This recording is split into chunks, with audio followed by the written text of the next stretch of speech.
Students খুব common একটা problem তোমরা দেখতে পাচ্ছ যে একটা জু আছে, সেখানে কিছু র্যাবিট এবং কিছু পিজিয়ান্স আছে। যদি তাদের মাথা কাউন্ট করা হয় তাহলে পাওয়া যায় 240টা প্রাণী। মাথা মানে number of heads means number of animals. আর পা যখন কাউন্ট করবে তখন টোটাল পা পাওয়া যাচ্ছে 760টা। বলছে কতগুলো পিজিয়ান্স আছে।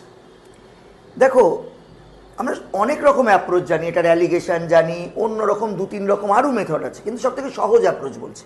আমরা যদি দেখি এই পিজিয়ানেরও দুটো করে পা রয়েছে, র্যাবিটের দুটো পা তো আছেই, উপরন্তু আরও দুটো পা আছে। এই যে এক্সট্রা পাটা, এটা আমার কনসিডারেশনে আসবে, এখান থেকে আমরা অঙ্ক সহজে করতে পারবো। দেখো, এবার 240টা প্রাণীরই যদি দুটো করেই পা থাকতো তাহলে টোটাল পা থাকতো হচ্ছে 480টা, কিন্তু পা টোটাল আছে কত?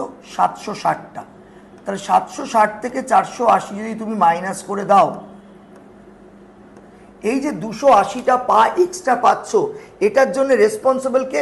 এটার জন্য রেসপন্সিবল র্যাবিটের দুটো পা এক্সট্রা।